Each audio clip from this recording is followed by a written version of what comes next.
saw that a couple of weeks ago. It was like crazy how many tweets follow. Like, I don't know if it's bots, I don't know if it's people just picking up. And also it seems like there's a bunch of some. Yeah, some. I did it yesterday and it's some graphic novel that has to they don't.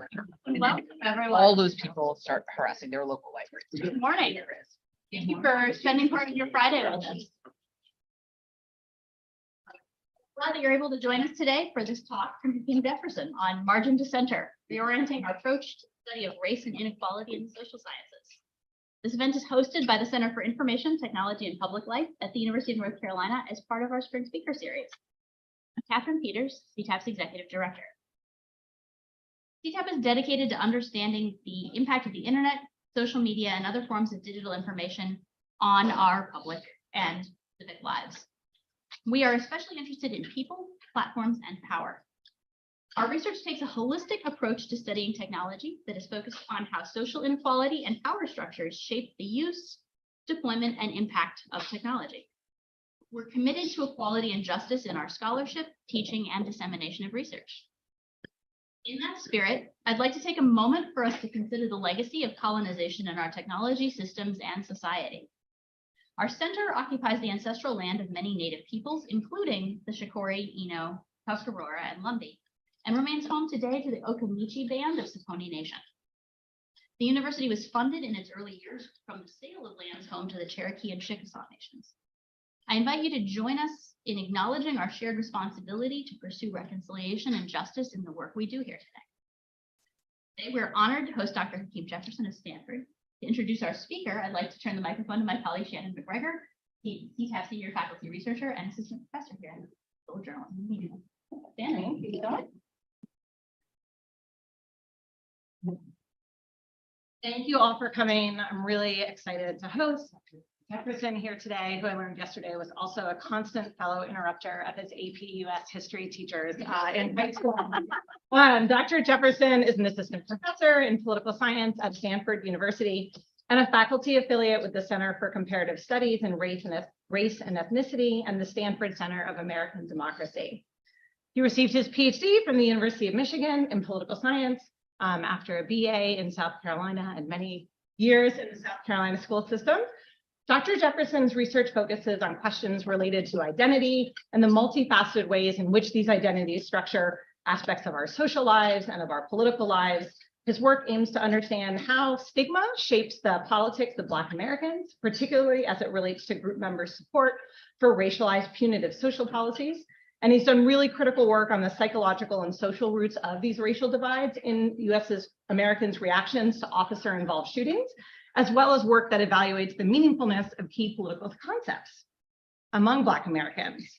These key interventions include a forthcoming piece in the Journal of Public Opinion Quarterly, in which he demonstrates that the most frequently used measure of ideological identification, political science, communication, other fields, this sort of classic 7-point liberal to conservative scale, cannot actually meaningfully be used in service of understanding the politics of Black Americans who evince much less familiarity with the terms liberal and conservative as compared to their white counterparts.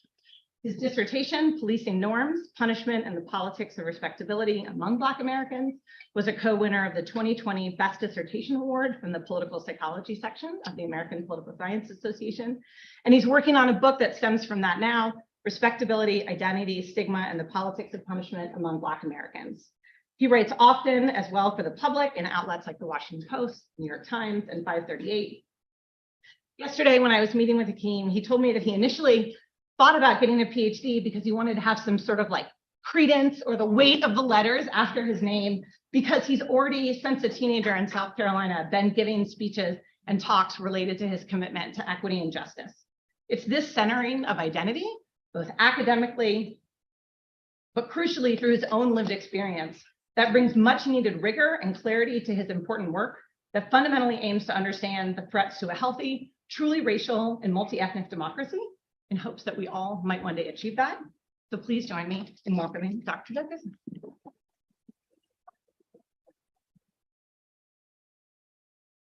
Thanks, y'all. It's really wow.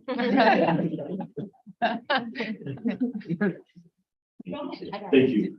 I have this mic on for the people on the internet. You all won't need me to have a microphone in the room, trust me. But it really is a pleasure to be here at UNC to give this talk today. So thank you to the faculty and staff responsible for getting me here from California.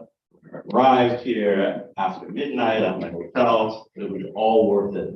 It was definitely all worth it. As Shannon noted, I grew up in South Carolina and did my undergraduate work at the University of South Carolina, where my advisor was Dr. Todd Shaw, and I have a lot of affinity for the South, a complicated relationship like so many of us have with the South, but I love coming back home to the South, and so for that reason alone, I'm very happy to be here. But as a son of the South, I thought I'd start with a point of personal privilege. Because I have the floor, I can sort of do with it what I want. And on occasions like this, I find it really important to note the urgency of this moment for American democracy. That we really are at a moment of crisis for American democracy, where constitutional rights and freedoms and liberties and the very dignity of people I care deeply about, Black people, trans people, gay people, women, and others, those rights are at stake. And the American South, as it so often has been throughout the course of American history, is on the front lines of this fight for American democracy, for these rights and freedoms and guarantees. And so I thought I'd start this morning, since we're in North Carolina, by just pointing out how critical a moment this is for American democracy, but how critical a moment it is for democracy in the States. The great work by my dear friend Jake Grumbach really points this out. That democracy often dies at state and local levels, and that is truer in fewer places than in the state of North Carolina, where you have at some periods this real moment of democratizing. And then you have these moments where democracy appears to fall off a cliff. So much so that writers have noted that North Carolina serves as a warning, the future of American democracy. Here, the writer says, with its even partisan split, its history of racist policies, and its stark urban-rural divide, the state has proved to be a microcosm of national conflicts before. And so before we get into the meat of the talk that I've prepared for today, I just wanted to note how serious and urgent a moment this is, not just for us as scholars, many of us scholars of American politics, and those of us in adjacent fields interested in the movements and machinations of American life, American political and social life. But it's a critical moment for us as citizens. It's people who live in the world, people who belong to community with marginalized people. And so again, as a son of the American South, I thought I'd make a clarion call that we should all be really attentive to how critical a moment this is. And because I am not inattentive to the battles for freedom in North Carolina, and because I have been paying very close attention to the battles for democracy happening right here on this campus and schools responsible for my being here today, I thought I'd also use this opportunity to remind all of us collectively of how important public institutions like the University of North Carolina are to the mission of democracy. And so I thought I'd just pull from James Madison here, who said, a popular government without popular information or the means of acquiring it is but a prologue to a farce or a tragedy, or perhaps both.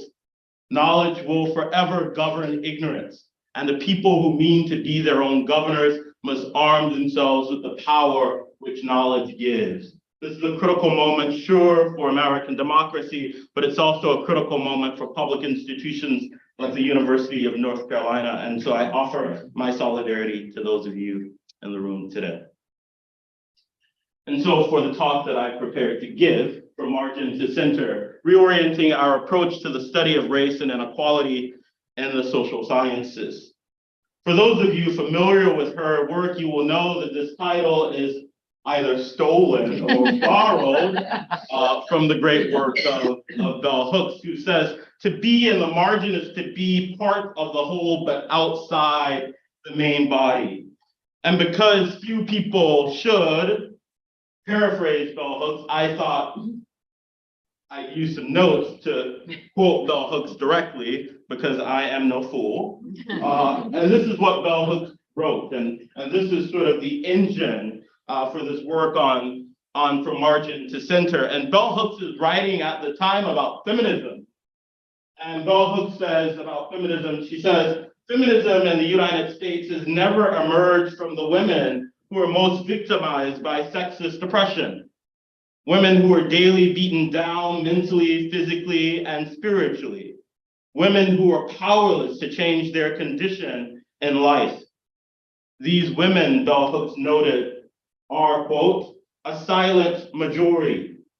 She goes on in this book to offer up this analysis and says instead prominent feminists and their allies, Hooks claim, were overly concerned with, and I quote, the plight of a select group of college-educated, middle and upper class married white women. These are Bell Hooks' words, not mine. Housewives bored with leisure, with the home, with children, with buying products who wanted more out of life. Writing further, Hooks writes, we resist hegemonic dominance of feminist thought by insisting that it is a theory in the making, that we must necessarily criticize, question, re-examine, and explore new possibilities. Now you can see why I didn't try to paraphrase Bell Hooks, again, because I'm no fool.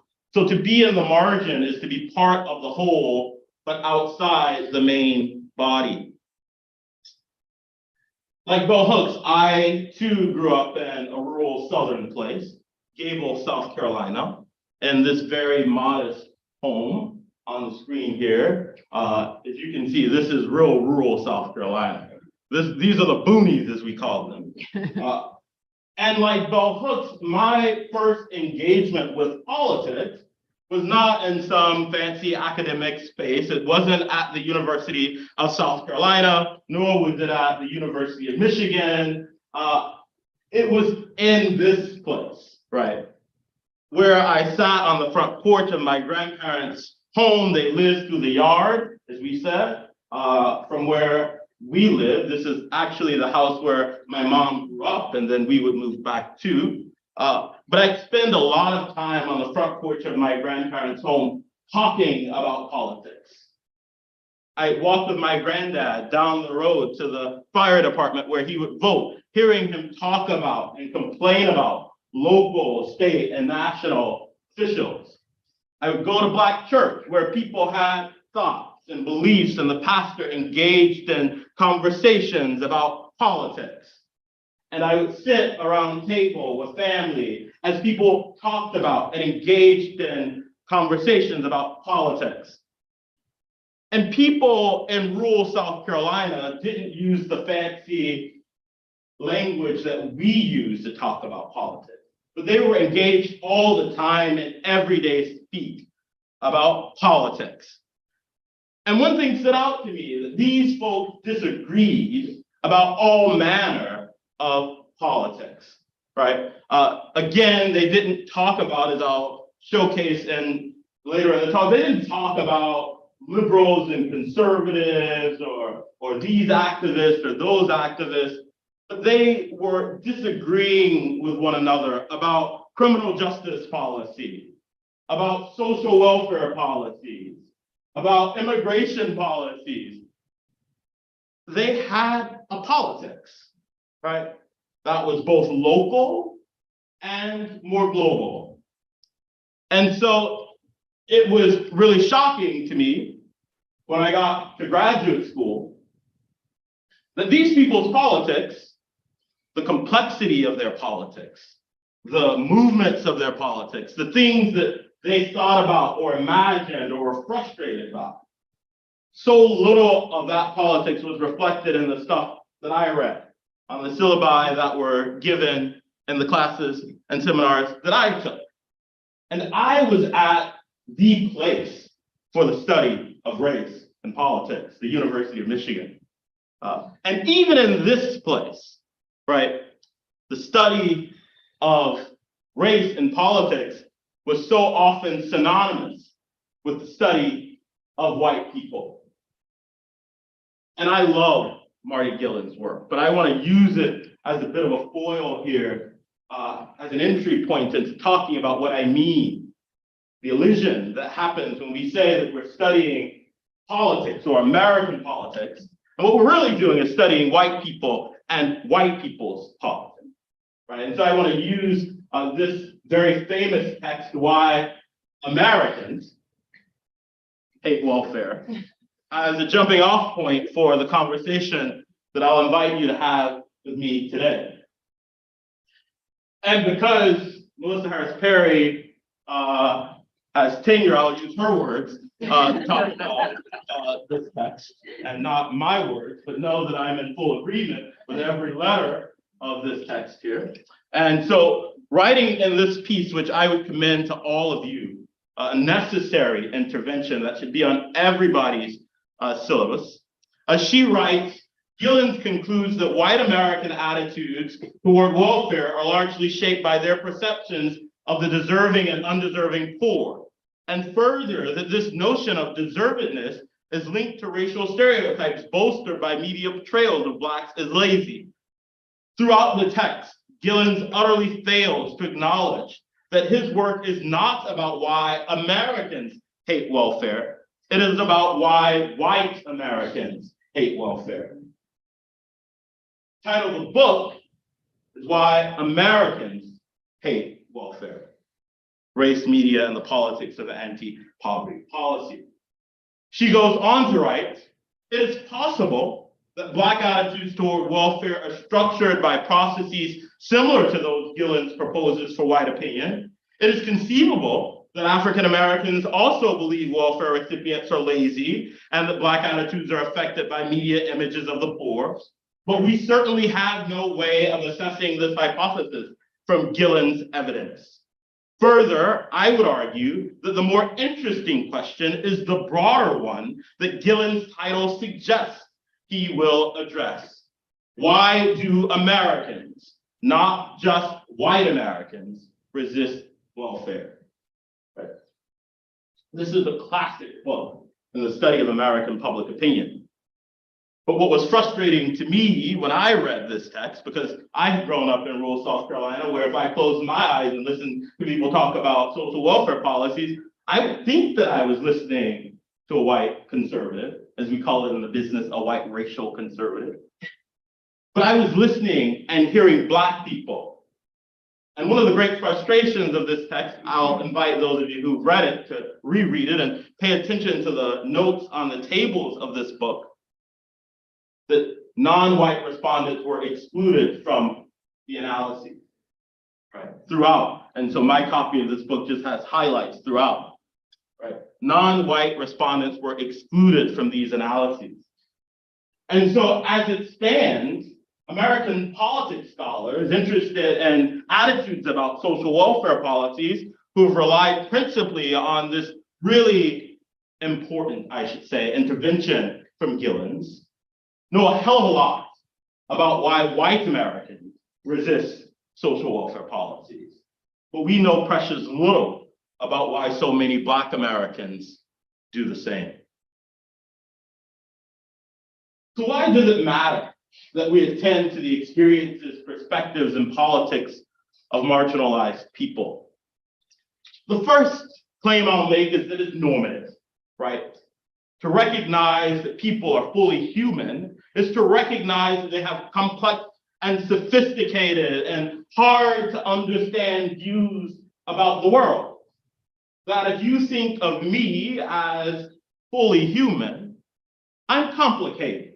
If you think of Black people or Latinos or gay people or women as fully human, they're comprised of many different thoughts and beliefs, right? The homogenizing of social groups reflects a dehumanizing of those groups. And so it's normatively problematic, right? To expect that there is some uniform belief system which guides the politics of Black people, right? It's normatively bad to adopt such a view. But I'm not a philosopher or a theorist, but that's my normative perspective. But I do care about how good our theoretical and empirical work is. I care a great deal about that. And so perhaps you're not swayed by the moral argument at the top. Well, let me try this argument. The robustness of the theoretical and conceptual claims that we make, the goodness of the measures that we so rely on, requires that we actually test those damn things on a diverse set of people, right? That we actually know the scope conditions of the arguments that we make. Perhaps we get new and more interesting insights when we adopt the perspectives of those who live and exist on the margins. So Shannon and I had this really exciting conversation yesterday about polarization research. Polarization scholars are doing really important and critical work. But isn't it something that we've spent so much time talking about these sort of ideological divides, as though polarization is always a bad thing? So if you are a Black person in this country, and there are a hell of a lot of white people on the other side who question your right to dignity, or question whether you should be able to enjoy the constitutional rights and freedoms guaranteed to all people in this country, is the expectation of polarization research that Black people move closer to the middle? It's to say that when we adopt the perspectives of a wider swath of people, it nuances the arguments that we make about important concepts like polarization. It at least thinks about under what conditions might the normative good of polarization come into view, right? That it's not always problematic. If they're fascist on one side, you might want some anti-fascists on the other, right? The conversations about polarization would look a hell of a lot different if there were a more diverse set of scholars thinking about these questions of polarization, and if scholars of polarization adopted the perspective of those beyond moderate white people, is the argument, right? And so it allows us to think about the normative, empirical, and theoretical scope conditions of the arguments that we make. So I thought that I would give you a sense of why doing this kind of work that attends to the margins is, one, hopefully interesting, but also generative theoretically and empirically, by walking through a bit of my own work that has tried to intervene in this way to really expand our sense of what is good, useful, and important political science and social science. And I want to note at the top here that I am by far not the first to do this. Like, there are scholars whose work you should read and that I read and reread who have intervened in this way and have been fighting this fight for a really long time. Scholars like Kathy Cohen, whose work on boundaries of Blackness serves as the foundation for so much of my scholarship, thinking about diversity in Black public opinion, thinking about the really important interventions of scholars like Michael Dawson, whose pioneering work on Behind the Mule is one of the first forays into this question of why so many Black Americans remain committed to the Democratic Party despite ideological and class divides within communities. His work, Black Visions, really lays out in these really broad and incisive ways the ideological landscape of Black politics. I had breakfast this morning with Candace Smith, professor at Duke, whose really critical work thinks about these divides between Native Black folks and Black immigrants, whose pioneering work on questions of race and public opinion says that we've relied for far too long on a standard measure of racial resentment. Her work with Chris DeSanti makes a critical intervention in the space by thinking about new ways to think about race and politics. I'm thinking here about the great work of Nadia Brown, a Black woman who spent a long time thinking about the politics of Black women. His most recent book on the politics of Black hair makes this critical intervention, thinking about how Black women legislators navigate the politics of appearance, right? And the list goes on and on and on. I'm thinking here about the work of Ishmael White and Cheryl Laird, who add this new intervention to thinking about a democratic loyalty among Black voters by thinking about something that Black people know to be true. Like, I'm glad that they have the empirical work, but we know it's true. Like, one of the reasons that so many Black people remain attached to the Democratic Party, White and Laird argued, is because they know that they might be disinvited from the cookout if they were to defect from the Democratic Party. And so these sorts of critical interventions that reflect the real politics of Black folks is work that a whole suite of scholars have been doing. But if you were to review the top journals in political science, you wouldn't know that so much of this work is being done. And I'm picking on political science because that's the place where I hang out. Political science department pays my bills, so I can pick on them. But this is definitely true of your fields too, right? This is true of communication scholarship. This is true of psychology. This is true of cognitive science, right? It's true of all the fields where we hang out. So I thought what I would do today is sort of walk us through a series of work that I've done to really maybe provoke some conversation about any aspect of the work, but also to give you a window into how I've been trying to intervene in this space of frustration that so little of our mainstream sort of ways of thinking about politics really interrogates the politics of people near and dear to my heart, whose politics are really quite complicated and therefore kind of sophisticated, and it requires deep knowledge of the community. So I'll start with this work that I've been doing on the politics of respectability and Black Americans' punitive attitudes, just as a jumping off point. And what I'll do in each of these pieces is I'll just sort of give a rather top line view, but happy to dig in and what's hopefully a really robust bit of Q&A.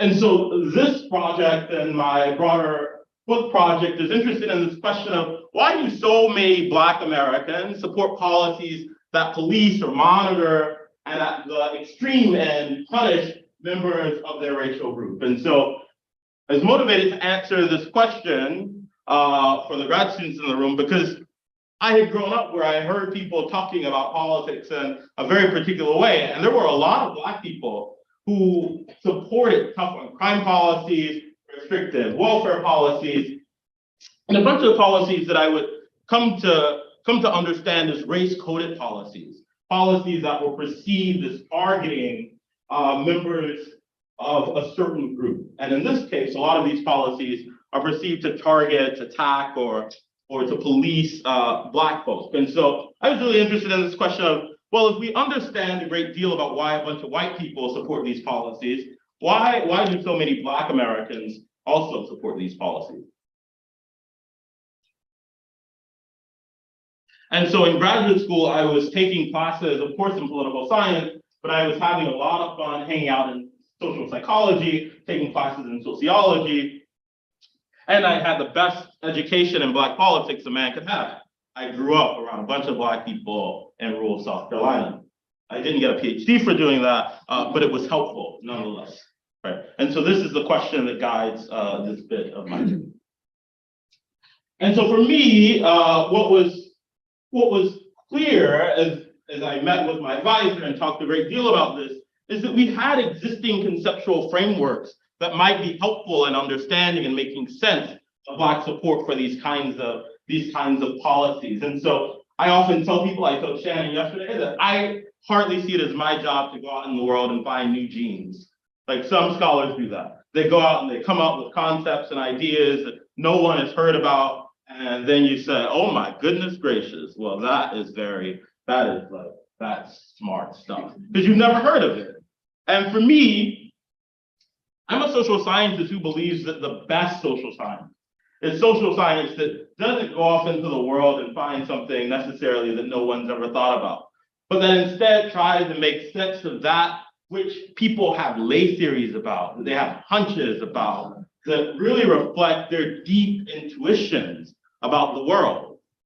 And the privilege that I have as a social scientist is to take those lay theories, to take those ways that people talk and think about politics out in the world and subject them to some analytical rigor. And hopefully convince some of my colleagues, broadly considered, that these are aspects of individual social and political lives that are worthy of study, worthy of attention. But I don't see it as my job to find new genes. So there's nothing I'm going to say today that should blow your mind. And I'm okay with that, right? But hopefully it clarifies some things that you already had some intuitions about. And that, I think, is the power of good social science. Right, and so there's a framework that exists in the world that has been written about quite a bit in the popular press, noted and a lot of qualitative scholarship and theoretical work. And so I'm a political psychologist. I think a lot about underlying social and psychological processes that motivate and help explain human behavior. And so for me, in conceptualizing respectability, I really wanted to attend to these psychological and social motivations. And so just very quickly, I think about respectability as a framework for individuals who are conscious of marginalization. They're keenly aware of their place in the social hierarchy. They have a keen sense of the nature of that hierarchy. And they have this sort of psychological and political investment and attending to the behavior of other group members because they think that that matters for getting the good stuff, right? And we can talk about the normative problematics of this worldview. I'll put my normative cards on the table. I think it's problematic that so many Black folks hold this sort of quid pro quo understanding of how racial equality can be achieved. But it's a worldview that I won't actually show the distribution here, but it's a worldview that a lot of Black folks hold. A lot of Black folks concern themselves with the behavior of other Black people. And historically, this framework has been thought of as a kind of pro-social worldview, that its utility is in advancing the goals of the racial group. And what I'm going to showcase here is that may have once been the case, but it also corresponds with some stuff that those of us concerned about questions of justice might find a bit problematic. It corresponds, just not to bury the lead, it corresponds with Black support for a lot of punitive social policies that we'll talk about in just a bit. So here on the screen is one of the interventions of this work, and I think one of the useful bits of taking social science and using it as a means of really subjecting concepts and ideas to some rigor. So one of the interventions or innovations of my work on respectability has been to develop a valid measure of this concept. And so for a long time, people have talked about respectability, and it's basically been, oh, we'll know it when we see it, right? And as a social scientist committed to some degree of precision, I think that doing measurement work is really important. And so a lot of folks, perhaps some of you in the room, are interested in these movements of social and political life, and you're like, damn, the AES doesn't ask about this, right? They probably don't, for reasons that are all over this talk today. And so sometimes you gotta develop your own measurement. You've gotta go and do the hard work of saying that there's this thing that I know in my gut is happening out in the world. And the AES, as good as it is, housed at two institutions I now have some moderate commitments to, Michigan and Stanford. So it's a good thing, but it doesn't have a lot of measures that actually help you understand the politics of non-white people. to be frank. And so one of the innovations of this work was to generate this respectability politics scale, which is a scale that has these two subscales, one that deals with how Black people think about and attribute blame for the condition of Black people, and the other to really capture the psychological investment and concern about the behavior of Black people. So for example, an item, Black people face fewer problems, and some members of the group behave better. It matters to me that other Black people behave appropriately in public. So I won't show this work today, but in some new work that I'm doing with a brilliant grad student, Taiwo Mustafa, we've really dug into this question of why is it that so many Black people and members of marginalized groups attend to behavior within the group, really focused on this new concept that we're developing on perceptions of collective cost, this idea that members of marginalized and stigmatized groups perceive that their collective costs attached to the behavior of other group members. And so I'm happy to talk about that in the Q&A. But for the time being, these items comprise the respectability politics scale that I'll talk about here throughout this bit of the talk. And by the way, I'm used to interruptions. And so if something's not clear, you should interrupt me. And particularly if it frustrates your ability to follow. So I didn't say that at the top, but feel free to interrupt me as I go along, particularly as we get into some of this empirical stuff. So this is the scale that I developed in this APSR piece.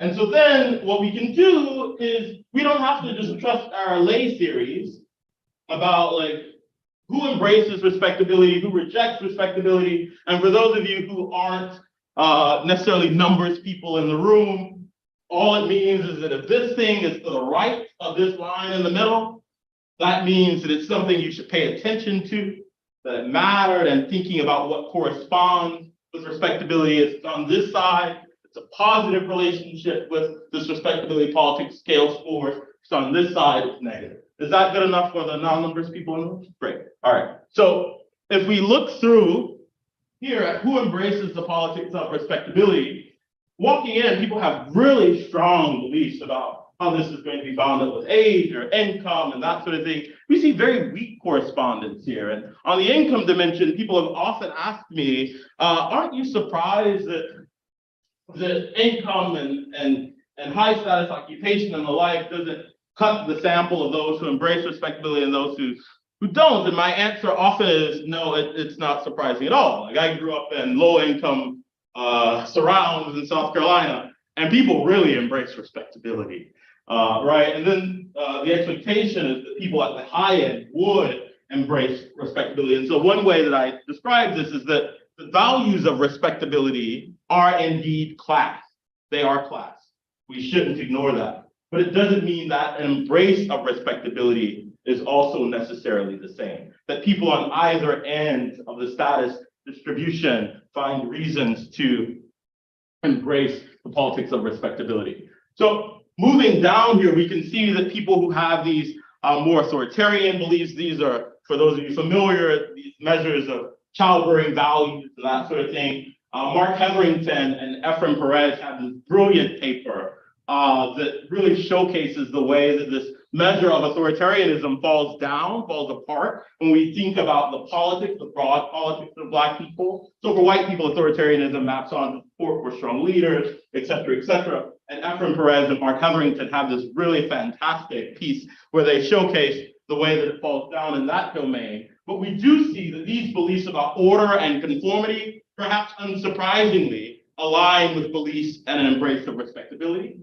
We see here that the more religious score higher on this respectability politics scale.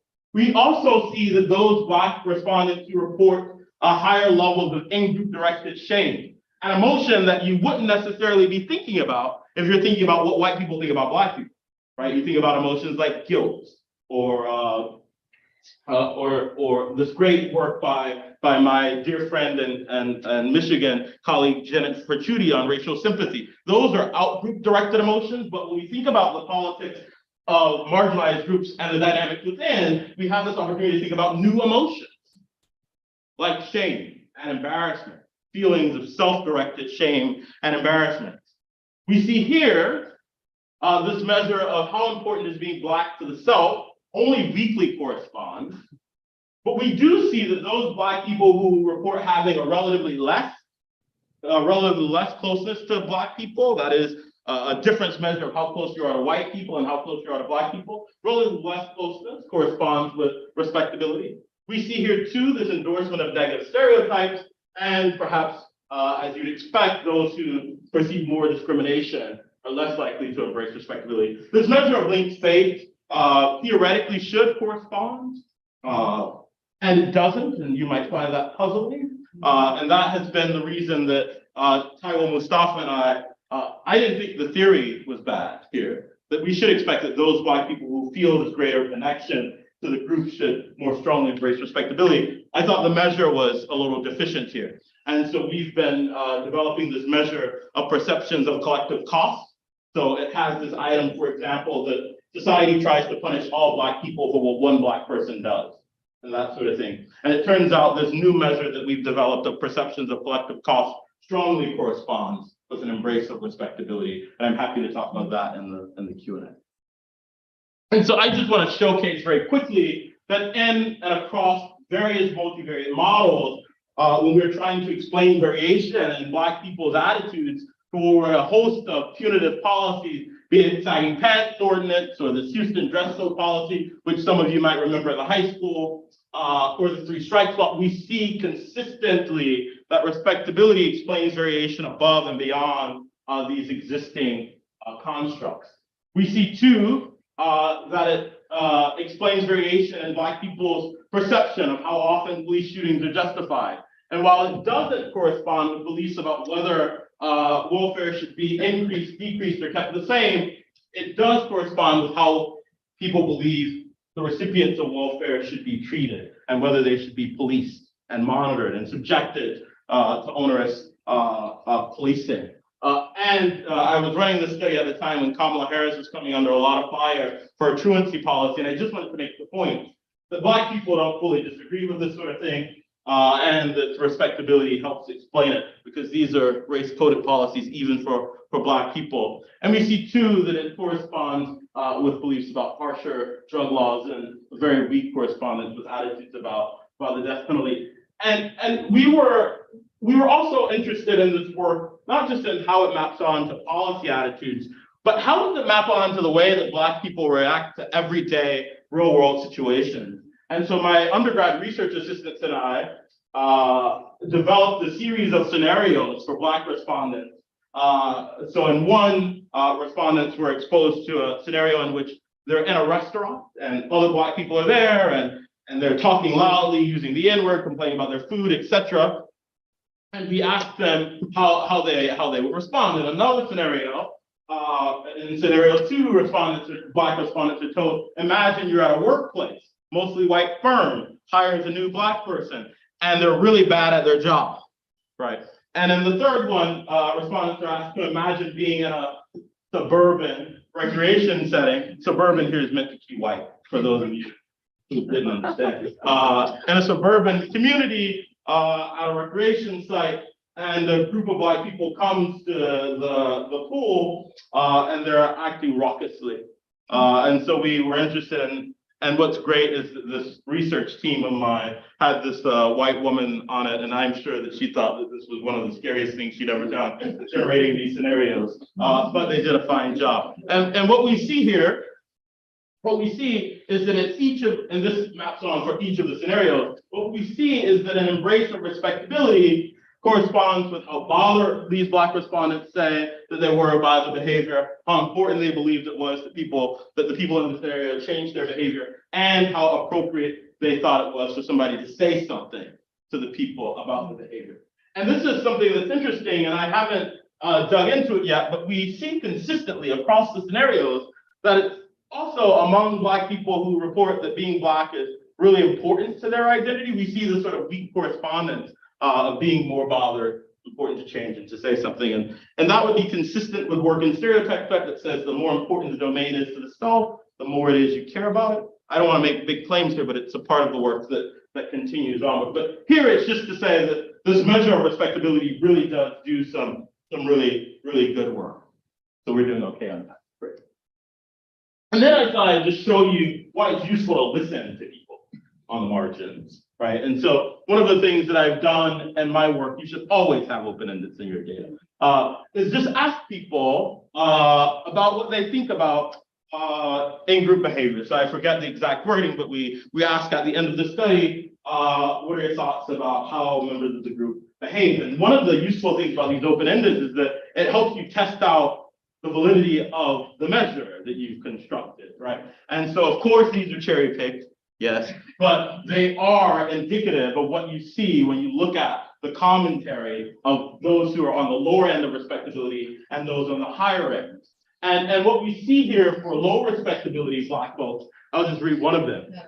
I think that we should be treated equally. White people have rednecks and are still treated better than lower income Black people. Race discrimination needs to end. Sounds like something that a person who rejects respectability might say. On the other hand, though, we look at those on the high end of respectability. I think we need and have to carry ourselves better in public. Hopefully we can set examples for our younger generation. These are all Black people. High respectability Black respondent, Black people don't know how to act. Another one, Black people should have decency and learn to be proper, smarter, and more hardworking. Another Black respondent who's at the high end of respectability. I believe a large percentage of Black people are out of control. Right? And so it helps to validate the measure of respectability, but it also showcases for us the dynamics of Black politics that we miss when we don't attend to the politics of this group of folks. You can't get this by just noting that Black people are overwhelmingly Democrats and stopping there. You can't get this from attending to these other ways of studying American politics broadly and trying to just take it and map it on to Black people.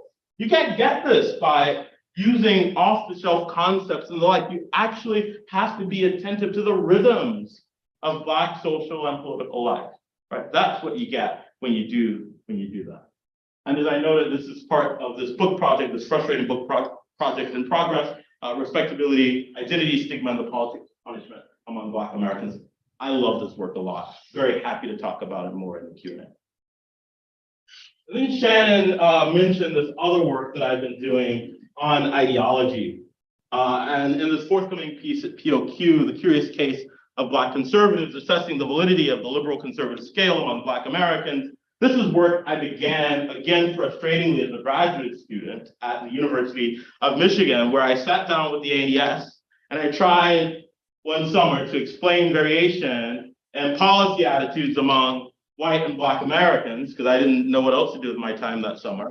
And there I was looking at this output on my computer, and these standard explanations for American public opinion were popping for white people.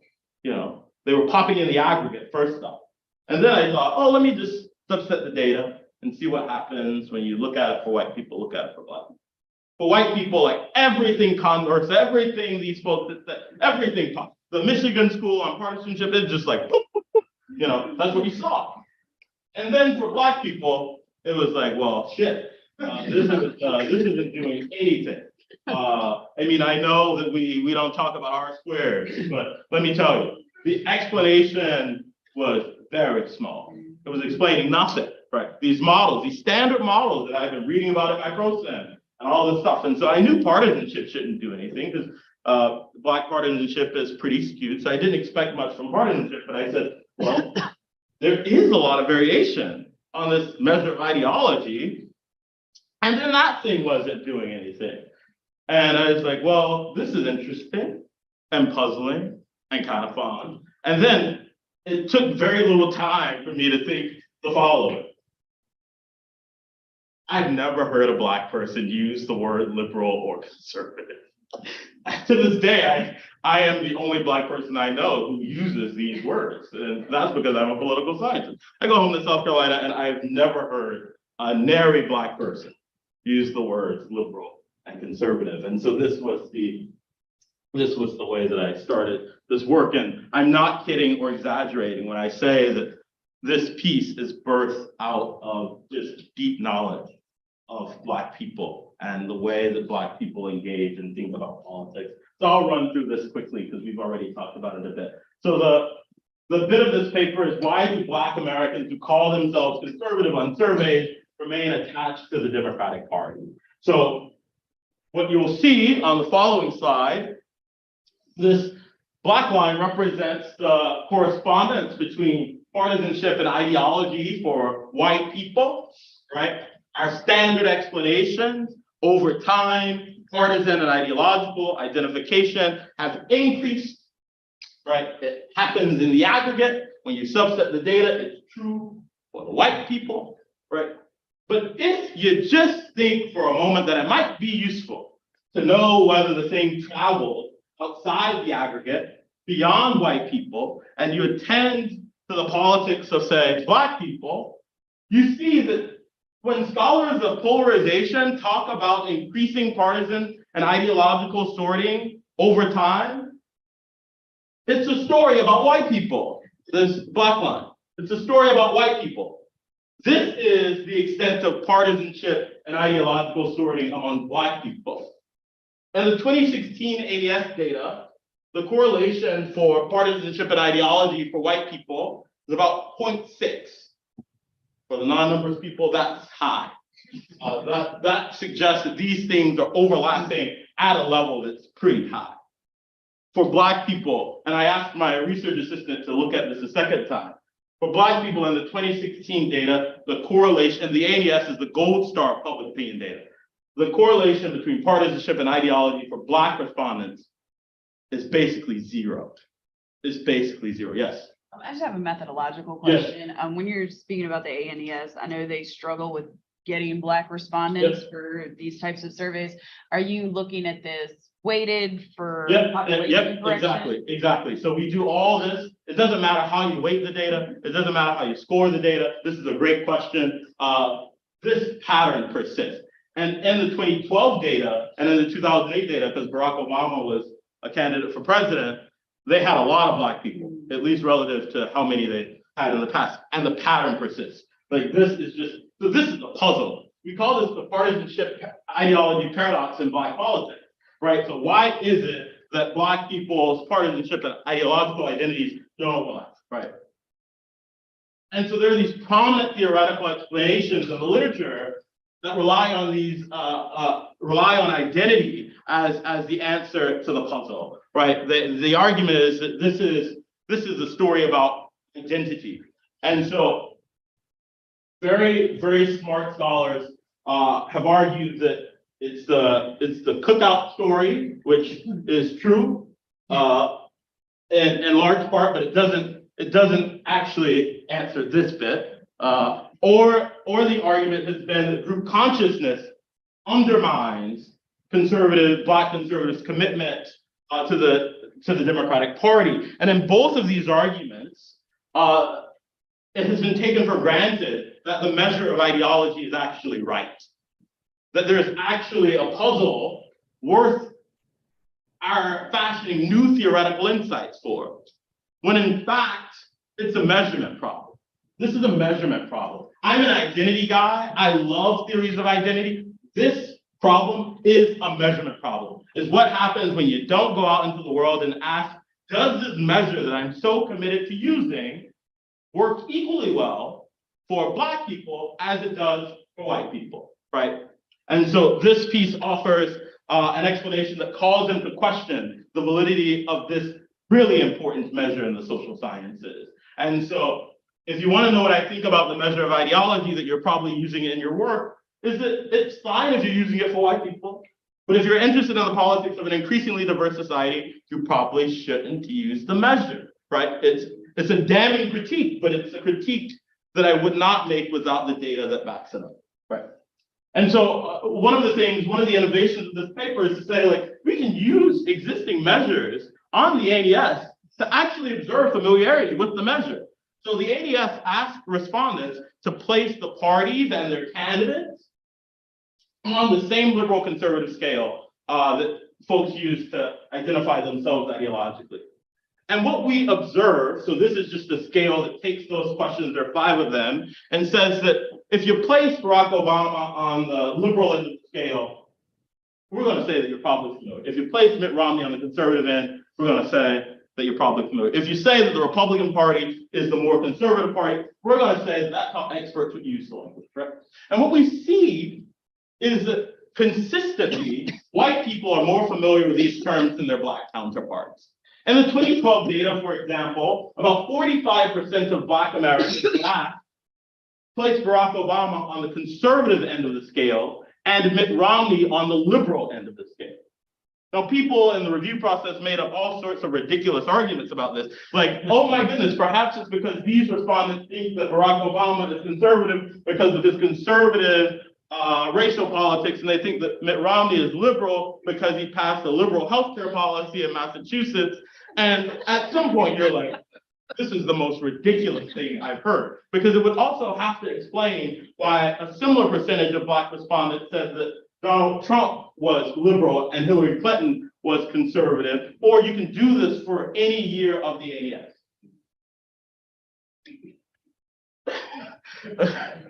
So the argument is a more straightforward one. It's just that these terms are not part of a lot of Black people's political lexicon. And that is not to say anything bad about Black people. It is to say something really critical about a canonical measure that we, for some reason, have religious faith to. A measure that we know when we ask Black people, they don't have familiarity. I told people, and I wrote this in a revision memo, that it would be like me going home to South Carolina and saying to my mom, would you like some risotto? My mom likes rice and she likes pasta. But if I were to ask her if she likes risotto, she'd look at me like I was a crazy person, because it's not the way that she describes rice or pasta. It's like, it's not to say that Black people don't have ideological diversity. It is to say that this is not the way that they describe their politics, right? And so this is just to say that when we account for familiarity, we actually see the overlap in partisanship and ideology that we would expect. That this is about taking seriously that people don't have uniform understanding of the terms that we use. Give me 3 more minutes and then we'll be good to go. So this is something I say about the measure in the piece that I want to say here today, because we've got an audience. At best, the liberal conservative scale produces ambiguous results for Black respondents. At worst, it produces wholly misleading results. Regardless, researchers interested in the politics of Black people should take Black people at their word. When it comes to identifying as liberal or conservative, many simply haven't thought much about it. So about 60% of Black respondents, when initially asked to identify as liberal or conservative, eschew the opportunity to do so. They either say, I haven't thought much about it, they refuse the question, or they place themselves in the middle of the scale. What survey researchers then do is they say, but if you had to choose, how would you identify? And of course, under that pressure, people choose. But we should probably listen to Black people when they tell us, this isn't the way I talk about my politics, right? And so a great lesson here. And I'll just say, this is not just important for scholars of Black politics. If you work in the space of polarization, and this measure has been central to that work. If you work on questions of moral foundations theory, where the liberal conservative scale is central to that work, perhaps you should reassess the scope conditions of the arguments that you made. Because I can guarantee you that the claims don't stand up when we look outside the aggregate or beyond white people's politics. It doesn't hold up for Black people.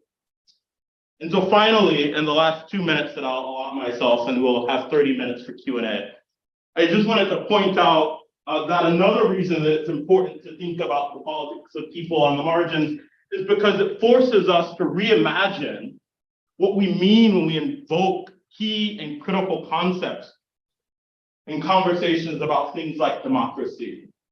And so I was invited to convene a conversation of scholars for the annual review of political science. And we titled this Beyond the Ballot Box, a conversation about democracy and policing in the United States. And I would really commend this to you, not because of anything brilliant that I did, but because of the really brilliant insights of the scholars I was smart enough to convene for this conversation. We had, as part of this conversation, Becca Thorpe at the University of Washington, Yanilda Gonzalez from Harvard Kennedy School, the always brilliant Kathy Cohen and the always brilliant Veshla Weaver engaged in this conversation about democracy through the lens of policing and what does it matter to think about democracy from this lens. So I just wanted to finish today with a few bits from this conversation to provoke a further exploration of what we learn when we think about these concepts beyond the politics and social lives of white Americans. And I just want to begin with this bit by Veshla, who says policing is central to the machinery of racial oppression. It has shaped how people come to understand their own citizenship and their own government in ways that I think our field completely missed.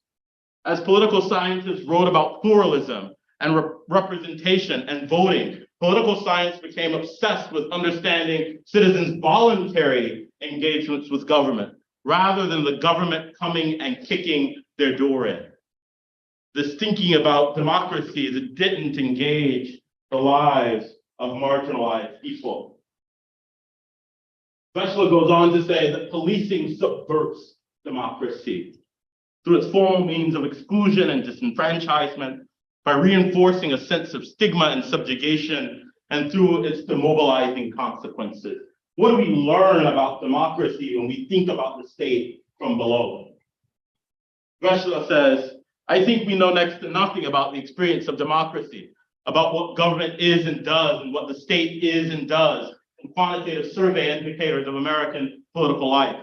She goes on to say, until you turn to the central witnesses of the state's coercive arm, you have an extraordinarily impoverished understanding of American democracy, one that highlights its best aspiration, one that continues to prop up this understanding that we are this vaunted, celebrated nation to which all others ought to be compared. What happens when you think about democracy from the lens of marginalized people?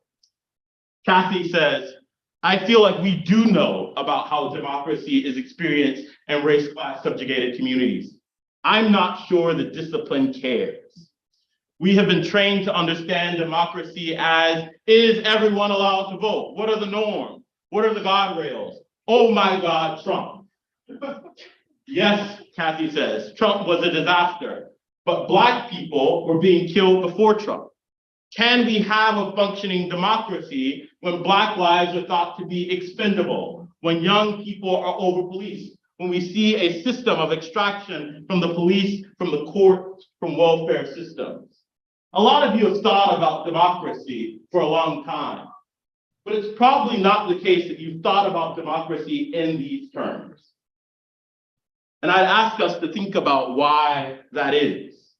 Why it is that these questions of policing and subjugation and stigma, why have these questions not been central to our thinking about a concept as central to the study of power and politics as democracy? Why is it? Why is it that we've missed this way of thinking about democracy? And so to close, moving from margin to center is a necessary intervention because it allows for a more useful, timely, and practical social science, right? This kind of social science demands that we pay attention to people on the margin, right? And it's not just the right thing to do. Doing good social science, the kind of social science that those of us in the room want to be doing, a social science that's responsive to the world that we profess to study, requires that we expand the scope of our inquiry. And so I'll stop there.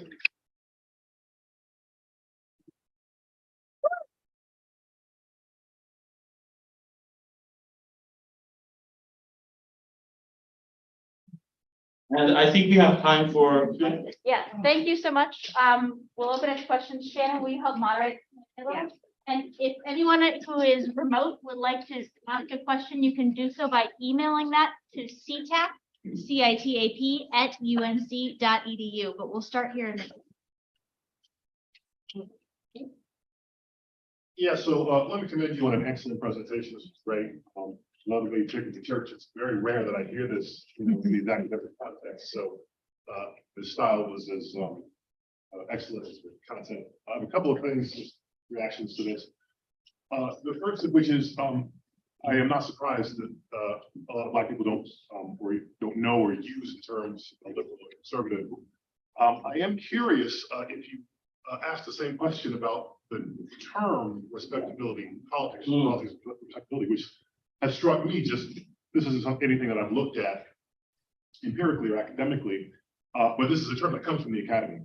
And I understand that this is something that a lot of Black people enact and live, but I'm curious about whether they use that term to refer to it, and if not, what term do they use? Question one. Second question, real briefly. You know that the liberal conservative scale is something that is central to work in science and public opinion. And I'm curious about whether you see the respectability politics scale as equally central to the study of Black people's politics in the United States, or possibly as one of multiple scales that may be explanatory in the terms of determining their embrace or interest or support for various policies. So, you know, I can see it either way, you know, empirically. So is this like the thing that really replaces or sort of takes the same degree of primacy as liberal, conservative as white people, or is it maybe, you know, it's one, an important one, but perhaps there could be others as well. Thank you, Dean, and a real privilege to be in the room with you. So thank you for coming to the talk. No problem. So I'll take the second question first, which is the primacy that I would apply to thinking about respectability, and more precisely, the primacy I would give to this measure of respectability. You know, I'm trying to invent a department to tenure me soon. So I'm going to say that this is the most important thing you could ever think of.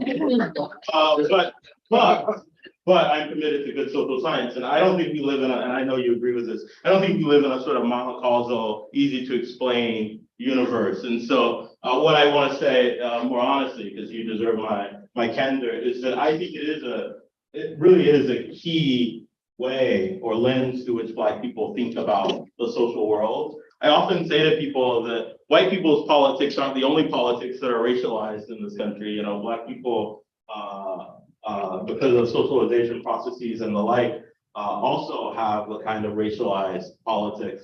And so I think often about how family members or folks growing up would talk about social welfare policy.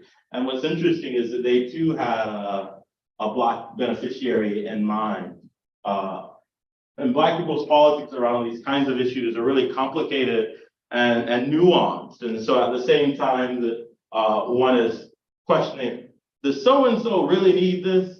They're also really aware of inequality and all that. And so that's a long way of saying, I think that this framework is Kathy Cohen says in some of her work on deviance and a new direction for Black politics, is that respectability is a dominant framework in Black politics. And so I am very comfortable saying that it is a dominant framework in Black politics that does help us understand, I think, many movements in Black politics that to date we've not been able to understand. The innovation of this measure of respectability, I think, offers an opportunity for us to see quantitatively both the distribution of respectability, so we can see that it's not just this fringe world view. That's a useful bit of it, but it also helps us answer these first and second order questions about the concept, meaning that we can know, for example, at least with some variation and certainty, what the psychological and social correlates are of the measure. I think that's really useful for helping us to extend our thinking about identity. And you can see whether it matters above and beyond existing theories and concepts like linked fate, ideology, and partisanship, and that sort of thing. So I'm never going to be one who in a room says that the thing I'm working on is the most important thing ever. I just think it's a critical intervention, and what I hope is an ongoing conversation about the way that people's politics come to be. And on the first question, I agree that Black people aren't walking around saying that I embrace respectability or I reject respectability. People online, as you know, better than anybody, people online talk this way. People in activist spaces and the like. So in the introduction of this book project, you know, I've written that cultural critics and commentators wrongly critique Barack Obama's embrace of respectability or Cosby's embrace of respectability and that sort of thing.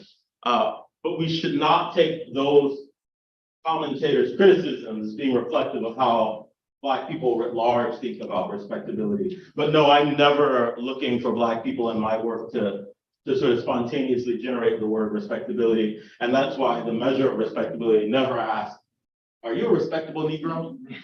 Because, you know, no, I don't do that. But I think there are ways that we can carefully and smartly ask about the concept that we're interested in. And I think there's a lesson in that for people interested in, say, ideology, right? Nowhere in that respectability politics scale did I say, place yourself on the respectability politics scale. Instead, I thought, well, what are things that sort of comprise the concept?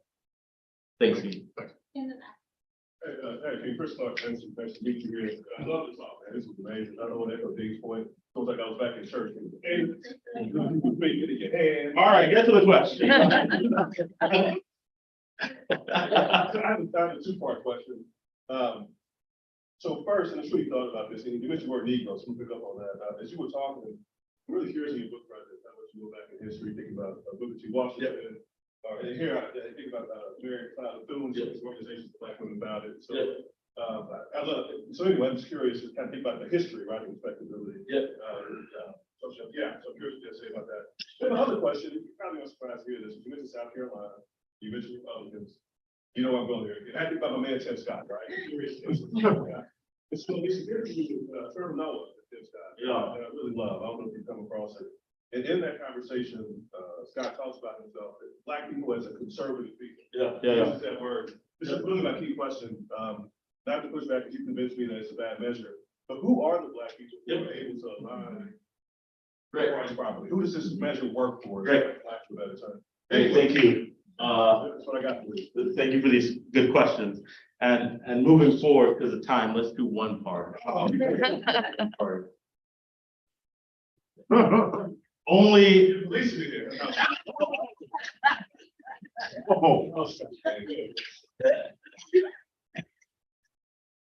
And this is how the talk went off the rails. These are.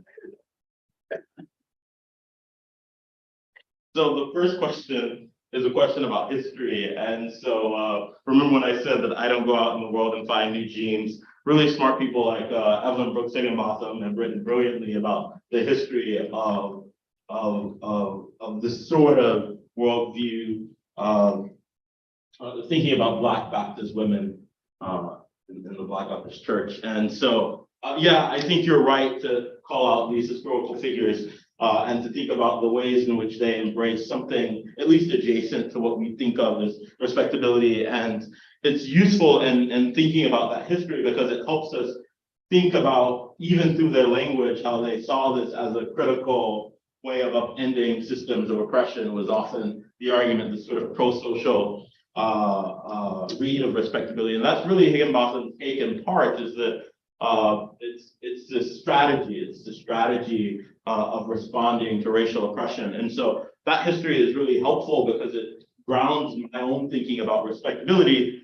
I often say to folks that respectability, in-group policing, these things don't manifest outside the space of white supremacy and an imbalance in a social hierarchy, right? Like Black people or Muslim people, women, gay people would all rather be doing something else than paying attention to what other people who belong to their group do. But because, as Kyle and I write about in this work that we're doing on perceptions of collective cost, a history of subjugation, societal disregard, and racial violence has made it seemingly rational, at least for some sets of group members, to feel motivated to police the behavior of others, sort of as a way of staving off negative outcomes for the group. And so, yeah, I'm quite attentive to this history. It grounds my more psychological thinking about respectability, because this is a concept and a phenomenon that requires that attention to context and to history. Tim Scott, you know, when you write about Black folks and their politics, you get a lot of requests from people who ask you this question. And I am often smart enough to say, like, Leah Wright Rigueur wrote a whole book called The Loneliness of the Black Republican. Perhaps you should go reach out to her. Because she literally wrote the tome. And so I like to stay in my lane. And I have no special expertise on Tim Scott or Black Republicans, but I do have some expertise and thoughts about Black people who have conservative beliefs. And this is a really subtle but important distinction. I'm much less taken by this measure that's so problematic and fraught with error because it does not actually capture Black people who have conservative beliefs. It's a bad measure, and I think I've demonstrated that case. But I am very interested in the meat of your question, which is about Black people who have conservative beliefs. And that is a set of folks I think we need to pay a lot more attention to. Of course, Melissa Harris Perry, who I hear was recently here, and Bibles, Barbershops, and BET, talks about these ideological variants. Michael Dawson in Black Visions is talking about these ideological variants. Catherine Tate in her work, What's Going On? That's Catherine Tate, right? Yeah, what's going on? Is thinking about these conservative folk. And I too, in this work on respectability, am trying to capture Black people who have conservative beliefs. But maybe I'll just use another opportunity to say that you would not know these people well by merely looking at an error-prone measure. You need work like this work on respectability, like all this other work that I've cited to do that work. And one part so that we can keep it moving. Do one in the back box, two, and then up. Yes. I can't remember if you mentioned this, but does your survey of Black people include Black immigrants or children of Black immigrants? Because I have my hunch about the differences in respectability, but I want to know if you can give me that. Thanks, Kanisha. This is a really good question. My study this current work is on Black folks who are not immigrants. However, I put this measure on the CMPS, which is this really just great semi-public good. So it's kind of I'm not a comparative, but I pretend. It's kind of a club. But it's, so I put these measures on the CMPS, and I just haven't had time to analyze the data, but we can know, because there are lots of Black immigrants on the study, we can know how this maps on to their attitudes, what the distribution looks like, and that sort of thing. Is one of the things I'm eager to do, just haven't had the time to do it. But it is an opportunity for me to point out the really great work of Claire Adida and Amanda Robinson, who have just been doing this really brilliant work, thinking about strategic assimilation among Black immigrants. And it's the kind of work that you read and you're jealous that you didn't do it.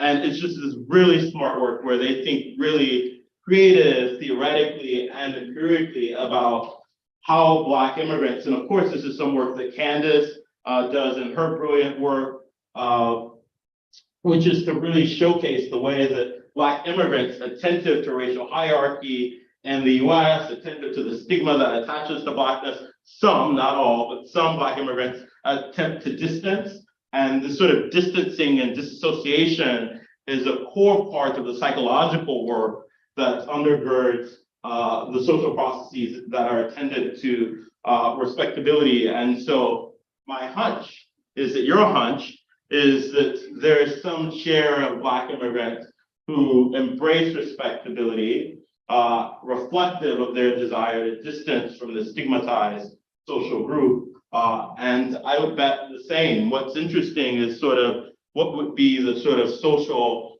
and psychological processes that differ between Black immigrants and Native Blacks when it comes to thinking about this. But it's on my mind. I have the data, I just haven't looked at it. But good opportunity to shout out this really great work that I've really enjoyed reading over the years by Claire Adida, Amanda Robinson, and then of course Candace's classic work.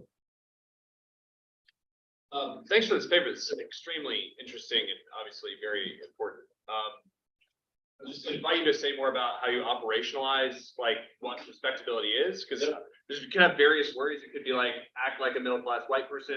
It could be act the way a middle-class white person would want you to act. It could be something a lot less morally problematic than that. I don't. So just say more. I know you had those like examples, but say more. So I mean, the values of respectability are certainly class. They're also reflective of a keen awareness of a racial and social hierarchy. That's just to say that Black people live in the world and they engage in this really sophisticated second order thinking. And the second order thinking is this question of what do white people think about Black people? And you know, Baldwin said that nobody knows white people better than Black people know white people. As usual, I think Baldwin's right. And so Black people are engaged in the second order thinking, the sort of keen awareness of what the dominant group thinks about their group. And they are also aware that those thoughts and beliefs matter for all sorts of outcomes that they might care about. And over time, you know, various institutions spread this sort of ideology, if you want to think about it that way. And so people have wondered, why would disadvantaged Black folk embrace a worldview that is so obviously disadvantageous? And then you read some Gramsci and you say, well, you know, this is the way that institutions, you know, populate ideas. So the Black church is an indigenous Black institution, Black schools, local and non-local Black institutions really do popularize the idea that if Black people are to gain some kind of equality in society, Black people need to carry themselves well. It's this quid pro quo understanding of racial equality and justice. And so I think a part of it, and I do want to know that some of it is that Black people might come to this kind of comportment not simply because they're concerned with what white people think about them, but because they live in a world where acting with what they perceive to be some pride and some dignity as an important part of being Black, right? And so it's not to say that Black people are walking around all the time thinking about white people, because I don't think all Black people or even the majority of Black people are doing that. But to think about respectability, I think one has got to take stock of racial hierarchy, status, stigma, subjugation, power.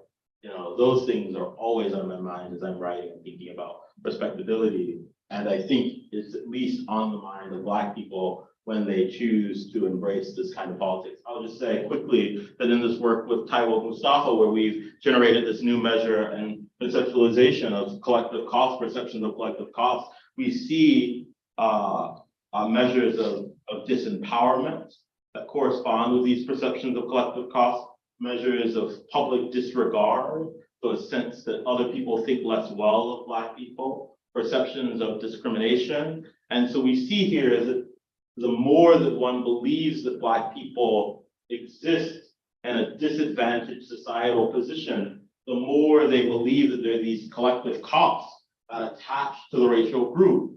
And we also observe, at least in our existing work, that these beliefs about collective costs correspond with attitudes of concern about in-group behavior. And so we shouldn't expect, for example, that white people walk around policing the in-group as much because of the nature of hierarchy and the disincentive that attach to policing behavior. But members of stigmatized groups have great incentive to do that.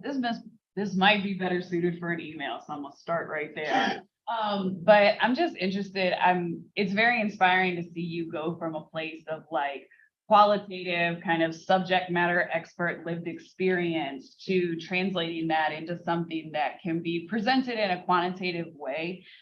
Something I'm really interested in, especially for marginalized people and policy outcomes. Yep. And a lot of times that is just, you know, personal narratives, qualitative interviews. Can you talk a little bit about your kind of pathway to going from that to like, okay, here's numbers I can show you that the rest of our community will probably accept a little bit easier than me being like, here's some conversations I had. No, thank you for this question. Thank you for the question. It's such a good question, and I appreciate the opportunity to say something about it. So it is not obvious that a person, for many reasons, but a person from rural Gable, South Carolina, would be on the faculty at Stanford. It's not obvious to me, and maybe it's still not obvious to them. But I'll tell you what my approach has been, and we'll see if it works. It will work. I mean, we'll just see where it works. And so for me, it's that I grew up in a place where I saw that people had interesting social and political lives.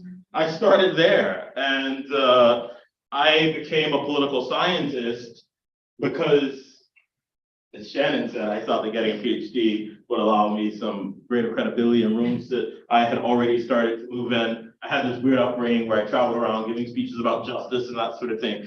And so it was instrumental in that sense. And then I would take part in the Ralph Went Summer Institute under the great leadership of Dr. Paula McLean, and got to know what it meant to study politics as a social scientist. And I got to grad school, and I was running away from studying Black people and Black people's politics. And I took a class in public law in the department because I had written a statement of purpose that said that I was going to go to grad school, and I had taken these judicial politics classes in college, and I was going to study judicial decision-making, but as it pertained to issues of inequality. And I had been taken by, the attitudinal model of judicial decision-making and that sort of thing in undergrad. And I didn't want to be pigeonholed. I didn't want to be a scholar who was only known for studying race or Black people. And I thought I had other things to think about. And I remember taking this public law class, and where it was deep reading of the archives and that sort of thing. And I went to Vince's office, Vince Hutchings, my advisor, to whom I owe my career and all success. And I said to him, I think I want to study Black. And I sort of whispering it, I think I want to study Black. But I'm nervous that if I do that, then people aren't going to think that I have capacity to think about social psychology, political psychology, all this stuff. I'll just be Hakeem, do say Black people. And Vince made the best intervention of my career. He said, Hakeem, you walk into a room, people already expect that you study Black people. So if that's what you want to study, you should study Black people. And I've been studying Black people ever since. It was a very useful intervention for me. But I also, through that training at Michigan, and through, I think, the courage of growing up in a space where, my mom didn't insist that I do it this way. I just felt the courage to do the study of race and politics and Black politics the way I wanted to do it. That has not meant that it has necessarily been the easiest path forward. But it has meant that I feel good about the work I do. And so it means that I read widely. I read the Black politics canon. I read the American politics canon, as frustrating as that canon is. I read in social psychology. I'm reading in sociology. I'm attentive to the work that a bunch of other people are doing in comparative politics and IR to the extent that the questions are interesting to me. And so for me, it's just like being committed to doing the kind of work that I want to do well, but I also write to be read. And that means that I am attentive to what are the norms of this discipline that I have tried to intervene in. It doesn't mean that I always bow to those norms, but I'm attentive to them. And so when I presented this work on respectability, when I was on the job market, I walked into departments as a Black man who thought respectability was important because I saw it growing up. But I knew that I needed to engage in some translation work. And so some of this is the burden of doing the kind of work that so many of us are interested in.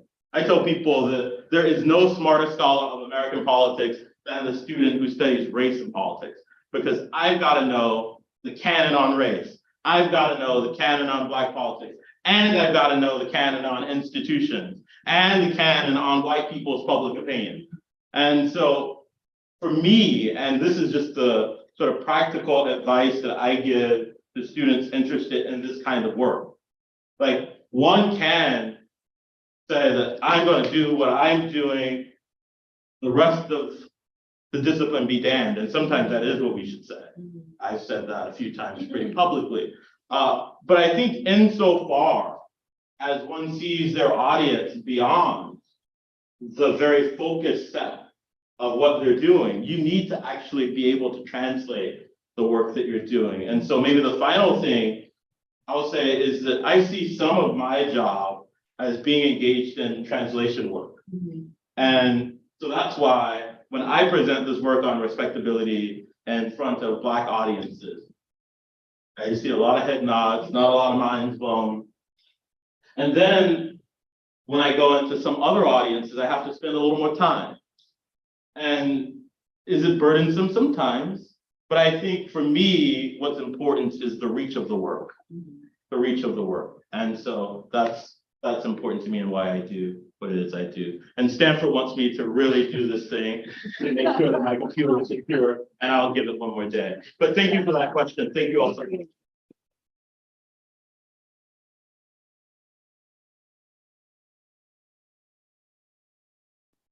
Thank you all. This was a lot of fun. Thanks so much for joining us today. For this class of our spring speaker series. I see a lot of you who are not immediately part of the CTAC community. If you'd like to hear about future speakers we bring in, we've had Nancy Leong, we've had Victor Ray, we've got quite a community of speakers. We've had Marianne Franks. We bring in really fascinating lineup across the disciplines. Like to hear about them in the future, you can join us on Twitter for as long as there's a Twitter at UNC. You can find us at ctap.substack.com, where we send out a once-a-week newsletter to future events. And you can find us on the web at ctap.unc.edu. We'd love to see you back going forward. Thanks for joining.